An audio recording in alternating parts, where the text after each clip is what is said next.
Assalamualaikum warahmatullahi wabarakatuh. Sampurasun. Ya teman-teman, masih di channel Raden Nurjati Official Mystery. Malam ini saya mau membahas tentang dibelenggunya setan gitu. Jadi banyak sekali dari subscriber kita permintaan dari mereka dan orang-orang lainnya, termasuk AA Samsul Marif ini penasaran gitu kan.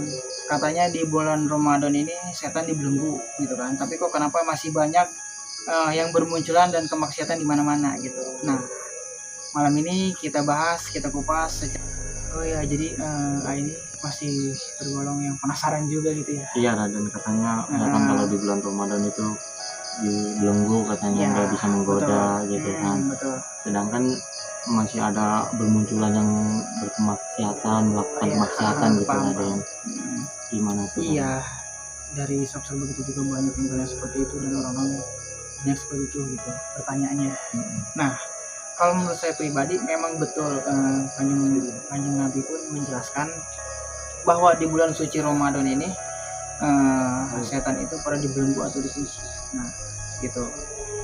Tapi kok kenapa masih banyak yang bermunculan dan banyak orang-orang yang bermaksiat gitu. Nah, jadi bisa dibilang Kanjeng Nabi pun menjelaskan dalam hadis itu memang sebangsa setan, iblis atau sejenisnya itu memang dibelenggu atau dikunci, tetapi setan yang seperti apa dulu gitu. Nah, mungkin tanggapan dari subscriber kita atau juga semua setan aja gitu kan. Nah, bukan seperti itu juga. Penjelasan dari hadis juga. Jadi teman-teman, memang setan itu ada yang dibelenggu, tetapi yang seperti apa gitu. Jadi enggak semua setan atau sebangsa jin, setan, siluman, iblis itu dibelenggu. Jadi gitu. Jadi menurut saya atau menurut hadis pula, setan yang dibelenggu atau dikunci itu setan yang kasarnya apa ya? Gegeduk-gegeduknya gitu. Kalau kata ininya mah gedung-gedungnya ya. Gitu. Jadi yang masih kalian temui atau yang masih ini itu bisa dibilang itu setan-setan kelas 3 lah gitu. Masih belajar menggoda manusia, masih belajar nakutin manusia, seperti itu teman-teman. Jadi jangan salah paham. Jadi jangan hadis berbohong atau Kanjeng Rasul berbohong. Tidak seperti itu. Memang benar dikunci, tapi setan-setan yang bener-bener udah dedengkotnya lah gitu, rajanya ya kayak gitu. Itu dikunci dan ditutupnya pintu neraka gitu, dan dibukanya pintu surga.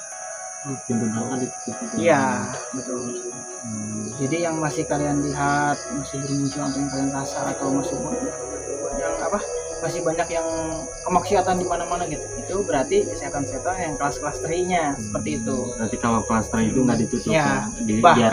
Bahkan masih banyak kawan saya ada beliau ruqyah.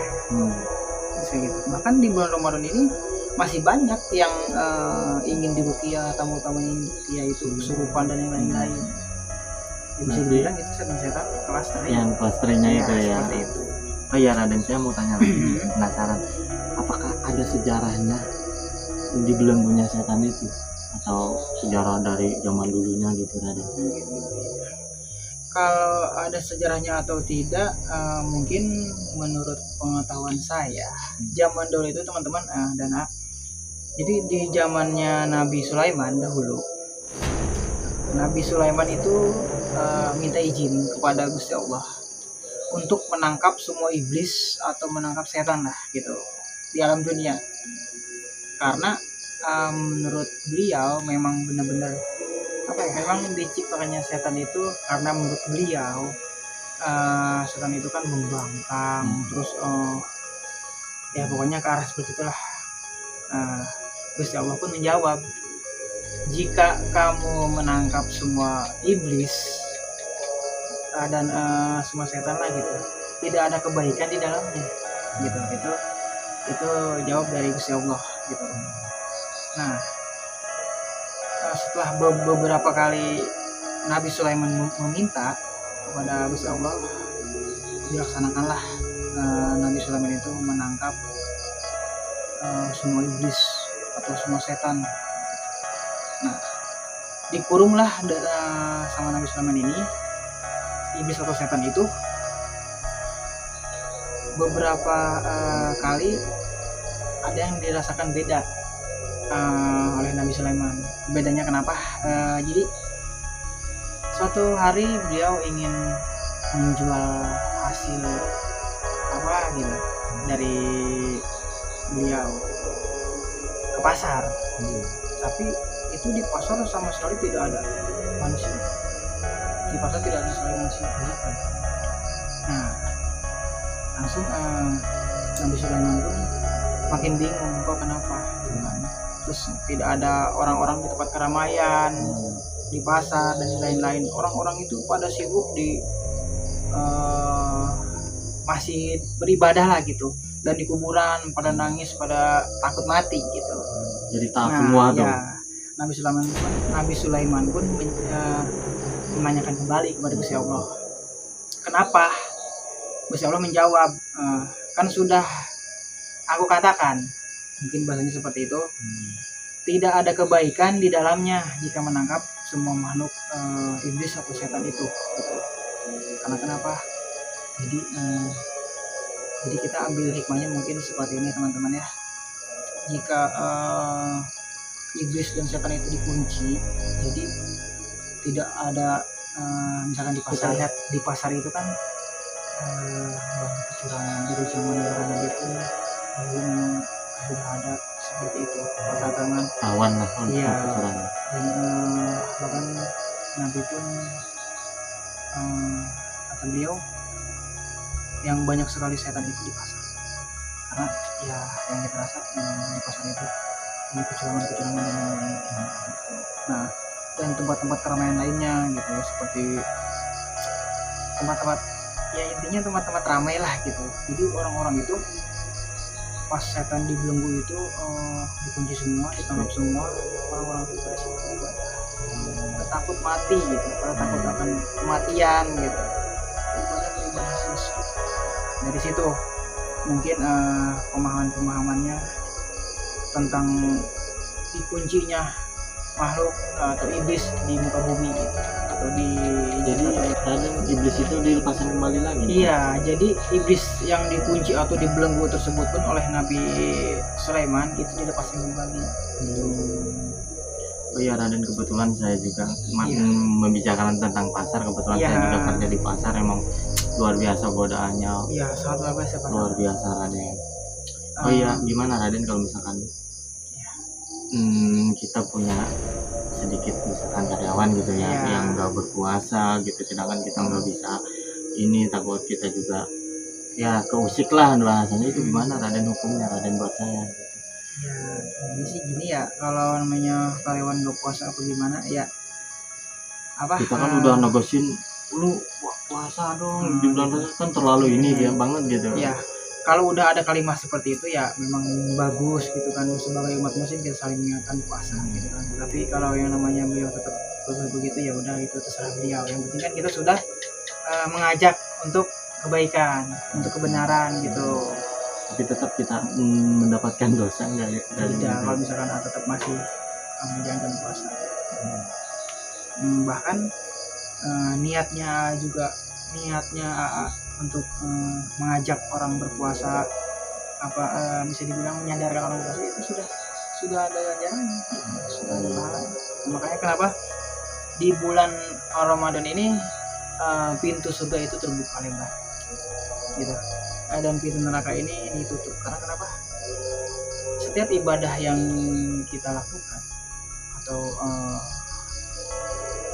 apa zakat kita atau yang lain-lain itu akan dilipat ganda di bulan suci Ramadan ini. Ya makanya di bulan suci Ramadan ini peluang sekali untuk kita sebagai umat muslim untuk beramal, banyak amal, untuk melakukan amal kebaikan dan kebaikan lain-lainnya gitu. Karena kenapa?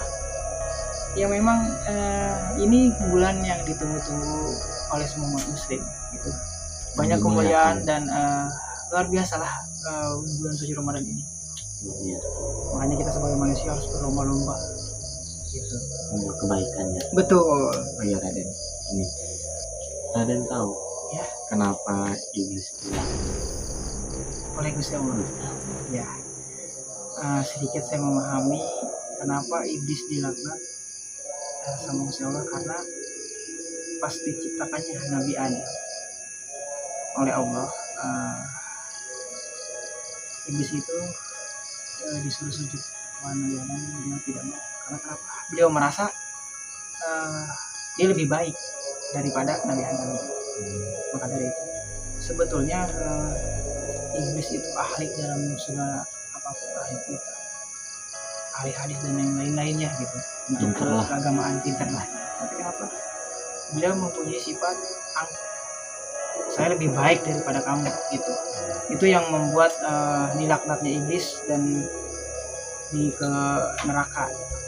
Nah, karena sombongnya beliau, karena angkuhnya beliau gitu. Nah, dan iblis itu bakal mengganggu terus semua anak cucu Adam gitu, sampai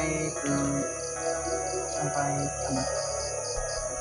Nah, bahkan ada sejarahnya, pas kapan sih iblis itu menangis sejadi-jadinya gitu.